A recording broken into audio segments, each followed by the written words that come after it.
Bueno, retomando con el módulo o la clase de financiación propia, ya que me quedaron algunos temas por desarrollar. Creo que en el módulo anterior había quedado en la puerta de este tema que acá estoy compartiendo, resultados no asignados. Así que bueno, los pocos temas que quedan de la unidad 16 los voy a desarrollar en este siguiente módulo. Nosotros recordamos que cuando se cierra un ejercicio contable, al finalizar este ejercicio se va a determinar el resultado del mismo, o sea, la variación patrimonial, dejando fuera, obviamente, todo lo que es la interacción entre el ente y los propietarios. Ese resultado que se determina al cierre del ejercicio puede ser positivo o negativo, o sea, puede ser una ganancia o puede ser una pérdida.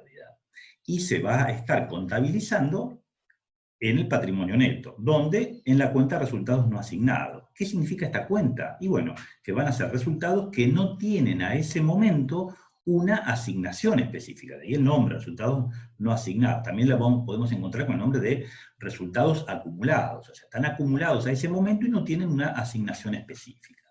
Vamos a hacer por un minuto un ejercicio de memoria de lo que deberían recordar, deberían haber visto en la asignatura Contabilidad 1. Recordemos el estado de resultado. O sea, yo acá les hice una pequeña aproximación a un estado de resultado con solamente dos cuentas, una cuenta de resultado positivo venta y una cuenta de resultado negativo costo de mercaderías vendidas y una determinación del resultado del ejercicio. Positivo, 500 pesos. Recuerdan que una vez determinado el resultado del ejercicio, analizado el estado de resultado, donde se analizan las causas de ese resultado, las causas de la variación patrimonial, las cuentas de resultado tienen origen y fin en el mismo ejercicio, o sea, nacen y mueren en el mismo ejercicio. ¿Cómo era su finalización en el ejercicio? Bueno, al cierre del ejercicio lo que se hace es una registración donde se las va a cancelar a todas las cuentas. Entonces recuerdan ese asiento en la que se van a cancelar todas las cuentas de resultado, o sea, todas las cuentas de resultado positivo las vamos a debitar, todas las cuentas de resultado negativo las vamos a cancelar. Por diferencia que aparece, por diferencia aparece el resultado del ejercicio que se está enviando, acá aparece la cuenta resultados no asignados. En el caso del ejemplo, el resultado no asignado, resultado positivo de 500, por eso tiene cuenta de patrimonio neto, va a tener obviamente incremento en el patrimonio neto. Ahora, estos resultados van a permanecer sin un destino específico, van a permanecer en el patrimonio neto acumulados en esta cuenta, ¿hasta qué momento? Bueno, hasta que el órgano de decisión del ente en cuestión resuelva qué hacer con estos resultados. Si estos resultados fueron positivos, porque tranquilamente pudieron haber sido negativos, pero si fueron positivos, hay una distinta gama de posibilidades en cuanto al tratamiento de los mismos. ¿Qué puede pasar? Que se decida retenerlos para reinvertirlos en cualquier actividad productiva del ente en cuestión, que se los afecte específicamente, que se constituyan como reservas, o que no se les haga ningún tipo de afectación específica y se los mantenga en resultados no asignados, o que se los distribuya como beneficios en forma de dividendos a los dueños o propietarios o accionistas de acuerdo al tipo de organización que tengamos. Yo acá les resumo cómo sería la asignación cuando se decide esto de la cuenta resultados no asignados. O sea, dijimos que se incrementa, obviamente, al incrementarse el patrimonio neto, la tenemos la cuenta acreditada. Si vamos a decidir una afectación, lo que vamos a hacer contablemente es debitar esta cuenta por la cantidad que vamos a decidir afectar. Fíjense que acá yo en este ejemplo pongo que de los 500 pesos que tenemos acumulados como utilidades no asignadas a ese momento, decidimos afectar, la asamblea de accionistas o el órgano de decisión decide afectar a este momento con afectación específica, o sea, con la creación de una reserva, los 200 pesos, y decide abonar a los propietarios o accionistas una cantidad de dividendos, otros 200 pesos. O sea, de los 500 decide afectar 400. Obviamente, quedando 100 sin una afectación específica, quedan acumulados en esta cuenta de resultados no asignados. Bueno, este es el tratamiento, esta es la idea de los resultados no asignados. Ahora, yendo a una de esas afectaciones específicas, cuando la asamblea o el órgano de decisión decide con esos resultados no asignados destinarlos a algún tipo de asignación específica, aparece esta cuenta, esta partida, que son las reservas o ganancias reservadas.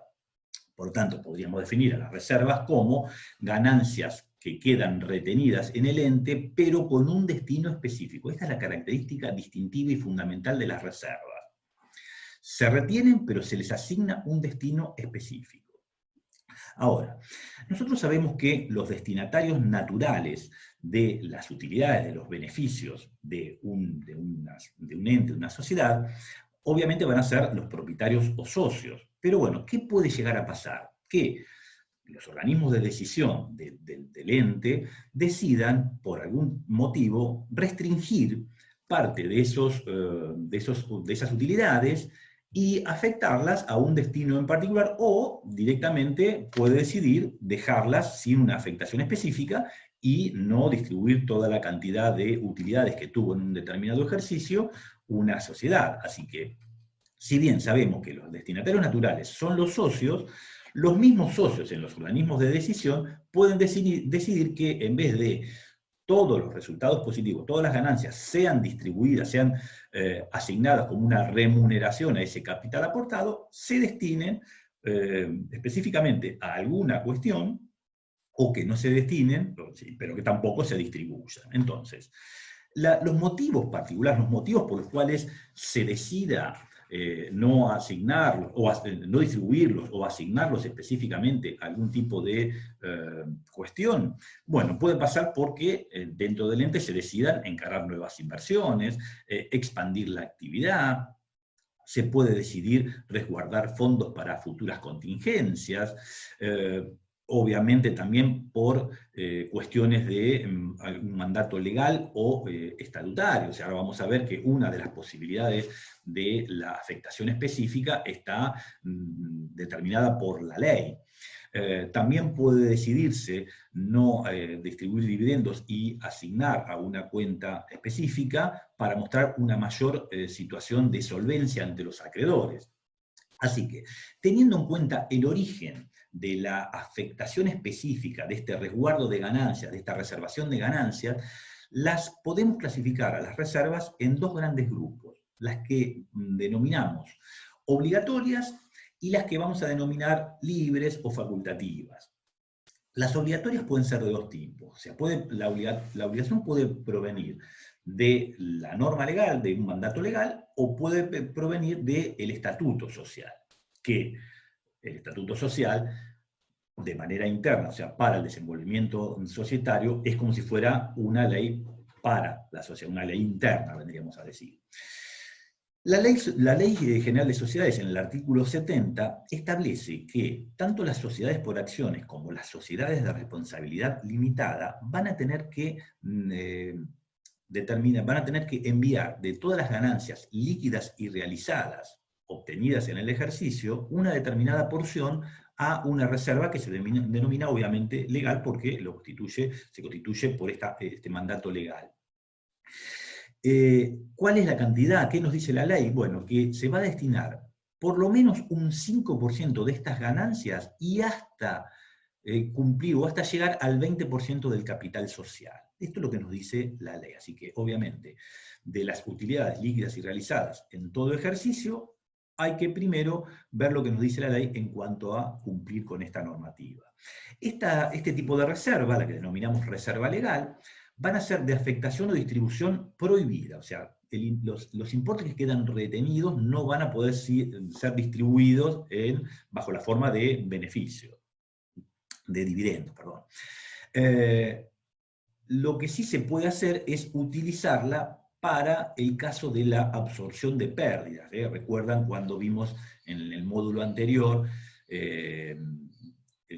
las reducciones de capital, y una de las posibilidades de disminución del capital era para absorber pérdidas? Bueno, Las reservas legales también pueden utilizarse para absorber pérdidas. Ahora bien, en el caso de que una porción de las reservas legales se destinara a la absorción de pérdidas, a medida que transcurren los próximos ejercicios y se generan resultados positivos, no se van a poder distribuir dividendos a los accionistas hasta que no se vuelva a restablecer el importe de la reserva legal. Así que estas son las limitaciones que tiene la reserva legal y las utilidades retenidas en este tipo de cuenta. La segunda de las reservas obligatorias es la que pueden venir establecidas o reguladas por el estatuto societario. ¿Y qué puede pasar? Bueno, cualquier tipo de sociedad puede llegar a incluir en su estatuto social, o en el contrato social, la exigencia de reservar alguna porción de sus utilidades para un fin específico. Obviamente van a ser obligatorias para el ente, por eso las clasificamos dentro de este grupo. Obligaciones para el ente, obligación para los administradores del ente para que las constituyan. Obviamente esto no puede ser pasado por alto. Y por último vamos a tener las reservas facultativas o libres, que también están previstas en la Ley General de Sociedades, en el mismo artículo 70, las denomina otras reservas. Ahora, estas reservas, ¿por qué se las denomina reservas libres? Bueno, porque decididamente dependen de la voluntad de los socios, reunidos obviamente en los organismos de decisión. O sea, no es que tienen una manda ni legal ni estatutaria, sino que ante determinadas situaciones, ante determinadas necesidades, en el momento en que se reúnan en ese organismo de decisión, la asamblea o reunión de socios, dependiendo del tipo societario, deciden reservar alguna porción de las ganancias líquidas y realizadas de la sociedad para, por ejemplo, la adquisición de activos fijos, para, por ejemplo, guardar fondos para abonar dividendos futuros, para la ampliación de la planta o el establecimiento, para la compra de rodados, para la compra de una maquinaria, para ayuda social a los empleados. Los motivos pueden ser diversos, y en muchos casos, analizando los estados contables, a veces aparecen reservas y no se les pone un destino específico. Es una manera que tienen los organismos de decisión de restringir parte de las utilidades y que se fueran de la sociedad como dividendos, los restringen sin una afectación específica más allá de lo que dice la teoría contable.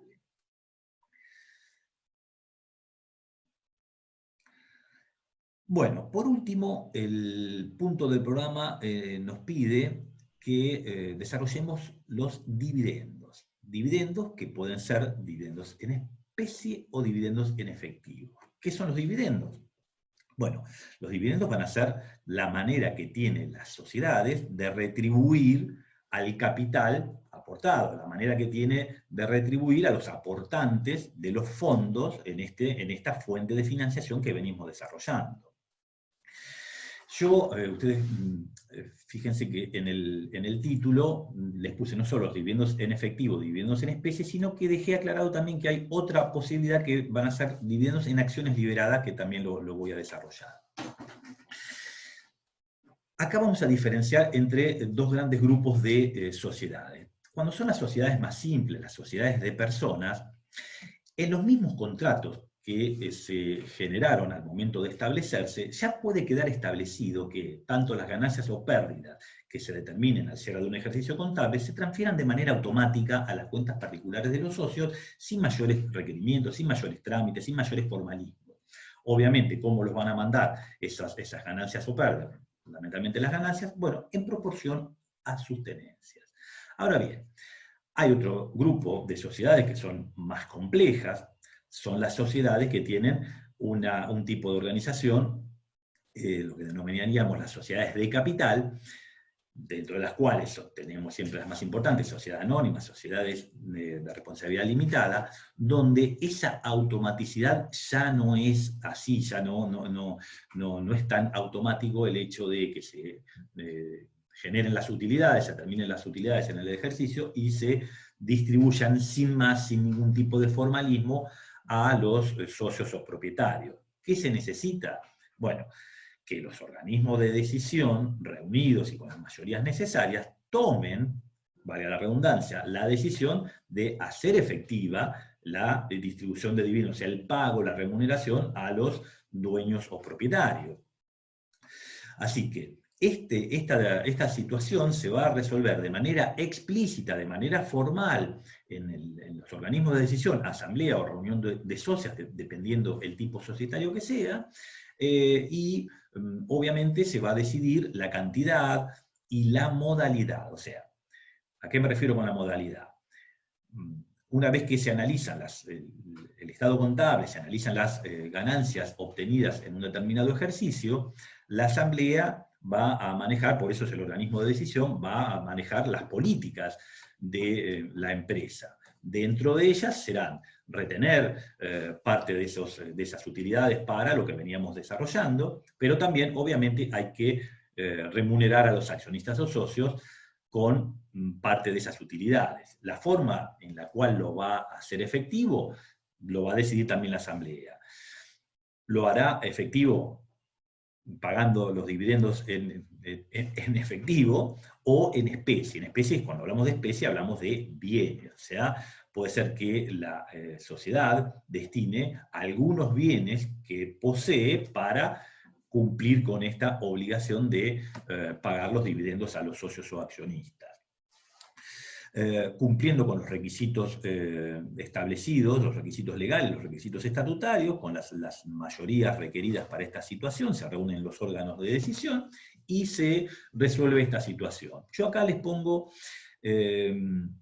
si esto tiene algún problema de evaluación.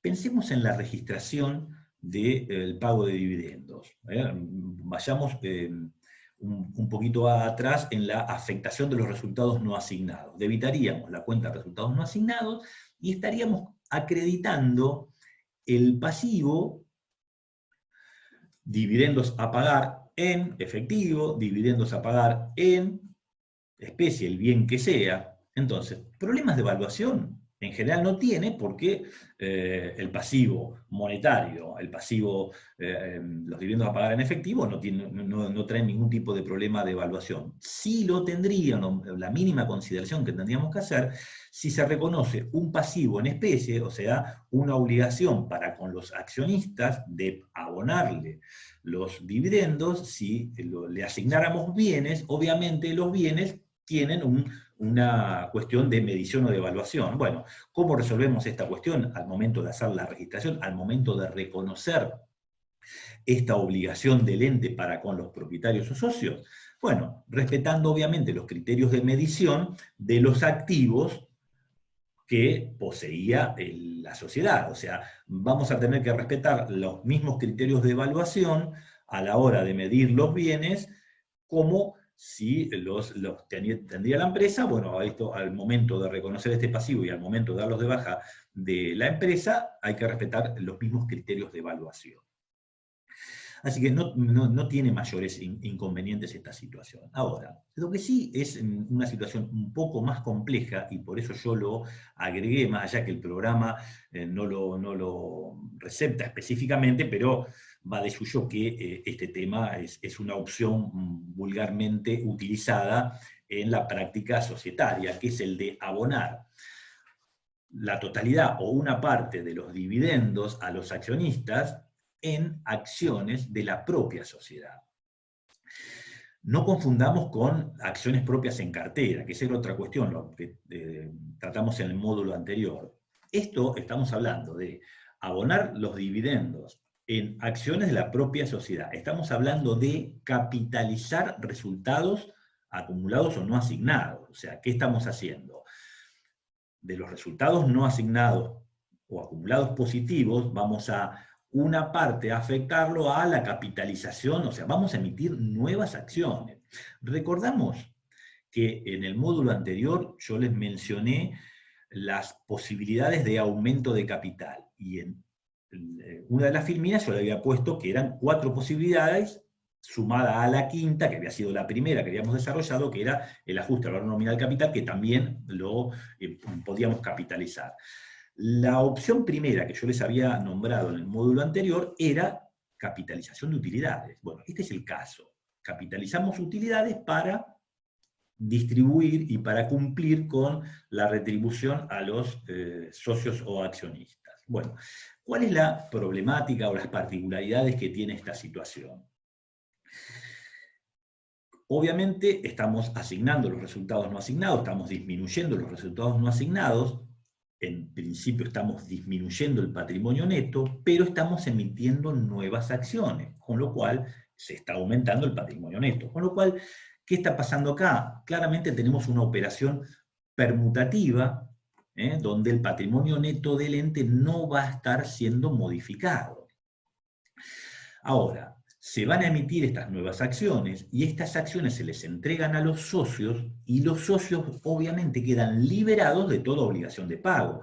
No es la misma posibilidad del aumento de capital con nuevas aportaciones, otra de las opciones que yo desarrollé en el módulo anterior, donde los accionistas o socios tienen que volver a aportar fondos. En este caso, no tienen que aportar fondos porque serían como contrapartida del derecho que tenían para con el ente de que le abonen los dividendos. Así que los socios quedan liberados. Por eso es la denominación de esta situación, cuando se abonan dividendos en acciones propias de la sociedad, cuando se emiten nuevas acciones, se denominan acciones liberadas. ¿Por qué? Porque los socios quedan liberados de la contrapartida, o sea, de toda obligación de pago.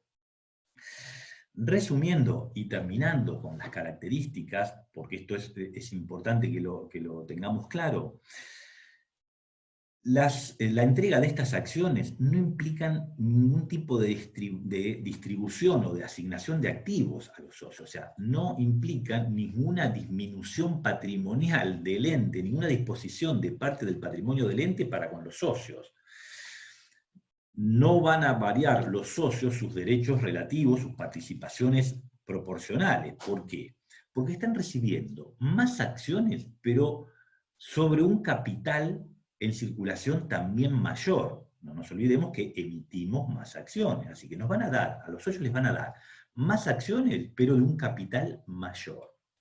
Entonces, por lo que ya les había anticipado, no está cambiando el patrimonio neto, porque estábamos, por un lado, disminuyendo los resultados no asignados y estamos aumentando el capital en circulación, reforzando esta situación. Es una operación netamente permutativa, no se modifica el saldo del patrimonio neto, sí se modifica su composición cualitativa. Ahora, lo que sí va a provocar es una disminución del valor patrimonial por acción. O sea, los socios van a ver que su valor patrimonial por acción va a disminuir.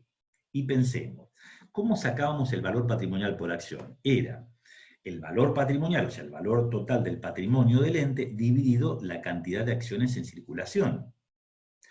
Ahora vamos a dividir el mismo patrimonio, dijimos recién que el patrimonio neto no cambiaba, reforzamos este criterio, el patrimonio neto no cambia, el cambio fue cualitativo y no cuantitativo, entonces vamos a dividir el mismo patrimonio neto dividido una cantidad más grande de acciones, por lo tanto, de ese cociente, el valor patrimonial proporcional por acción va a disminuir.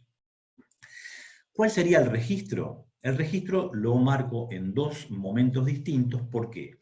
Porque en el momento en que, por decisión asamblearia, queda esta decisión ya como establecida, como formalizada, el asiento que recepta la contabilidad en ese mismo momento es la disminución de los resultados no asignados y, como todavía falta el cumplimiento de los pasos formales para la emisión de las acciones en circulación, creamos una cuenta, una especie de cuenta puente de patrimonio neto que podríamos denominar dividendos en acciones a distribuir. Pasado el plazo necesario para la emisión efectiva de las acciones y la entrega a los accionistas de estas acciones de la sociedad, se va a cancelar esta cuenta dividendos en acciones a distribuir, esta cuenta queda absolutamente saldada, cancelada, y si vamos a aumentar el capital suscripto, entonces si analizamos el asiento va a quedar lo que yo les venía anticipando. Se debita, o sea, se disminuye el resultado no asignado y aumenta el capital suscripto, pero claramente el patrimonio neto no cambia. Bueno, antes de despedirme y antes de terminar con este módulo, les voy a hacer 4 o 5 comentarios, voy a destinar 2 o 3 minutitos más para hablar del punto 10 de la unidad esta de financiación propia, que hablaba del cómputo del interés de la financiación propia o del capital propio. La verdad es un tema más económico que contable, pero ¿por qué está puesto en el programa y por qué termina siendo un motivo de discusión? Es porque obviamente ha traído muchísimas discusiones doctrinarias esta situación, no solo en nuestro medio, sino que internacionalmente también hay mucho debate, muchos artículos escritos sobre este tema. Si se debiera reconocer el costo del capital propio contablemente o no. Yo les decía que este es un tema más económico que contable. ¿Por qué? Porque está muy asociado a lo que podríamos denominar el costo de oportunidad.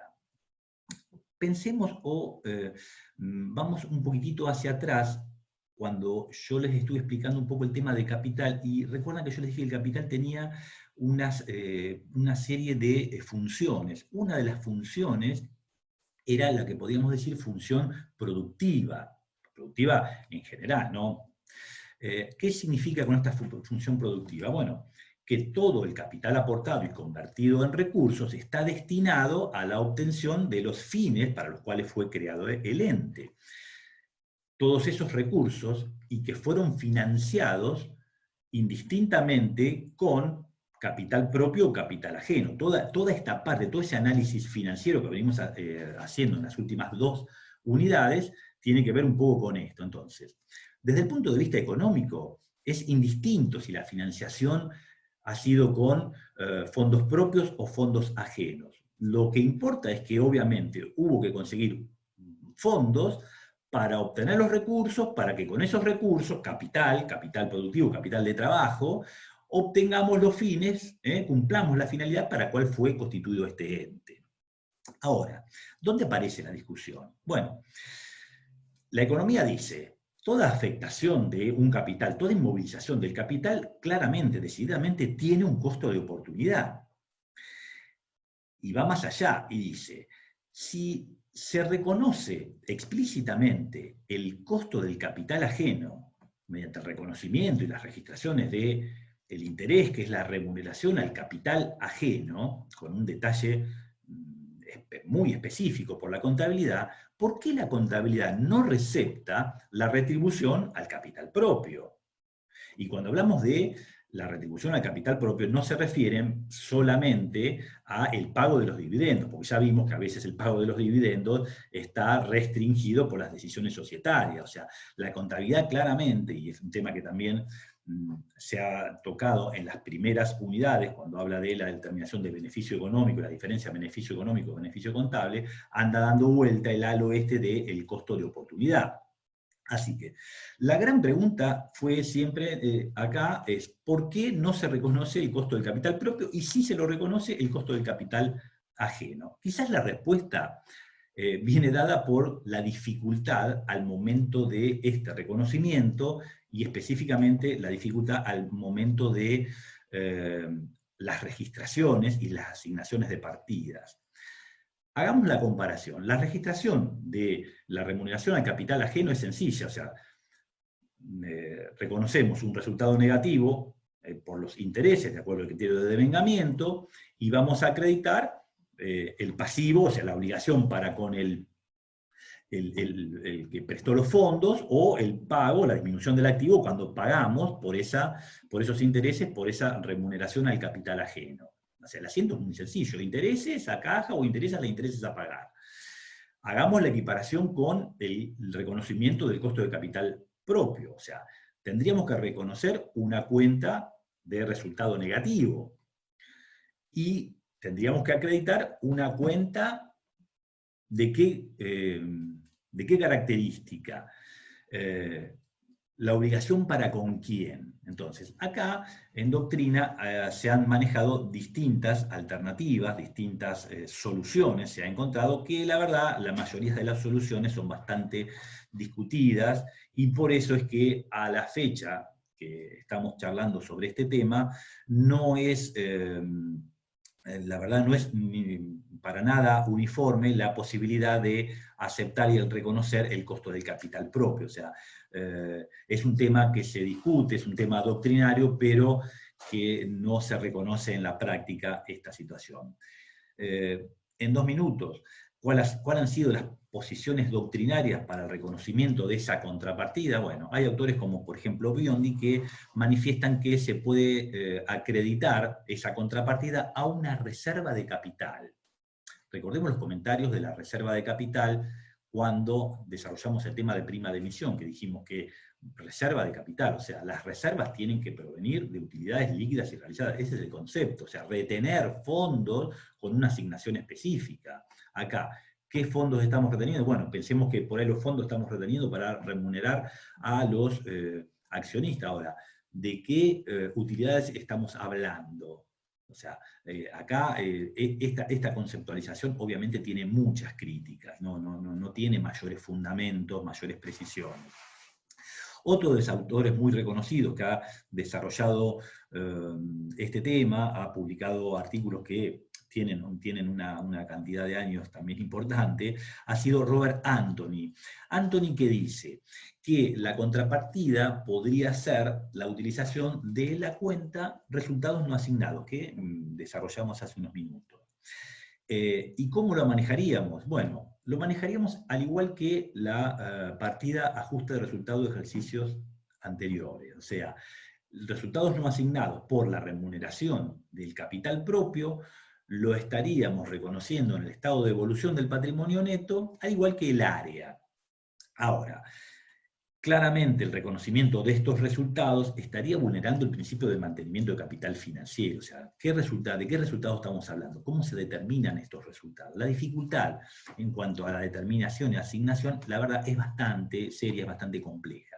Y otra de las cuestiones sería el cálculo, o sea, asignarle un valor. Cuando nosotros estamos asignando el valor a la remuneración a un pasivo, claramente la tenemos en la situación contractual entre partes. O sea, cuando nosotros pedimos un préstamo en un banco, claramente el banco nos dice qué tasa de interés nos está cobrando. Lo mismo un proveedor, cuando estamos financiando una mercadería a plazo, sabemos cuánto es la tasa de interés que nos está cobrando, directa o indirectamente, de manera explícita o de manera encubierta. O sea, esa información la tenemos. Ahora, ¿cómo asignamos un determinado valor, una tasa de interés al capital propio? Decididamente es una situación muy compleja y que, la verdad, en la práctica se opta por el no, a estos momentos se opta por el no reconocimiento.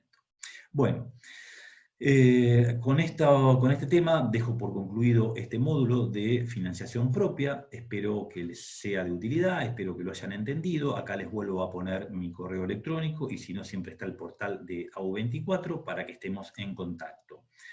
Bueno, yo me despido, los saludo y nos veremos en el próximo módulo que también tenemos, ¿no?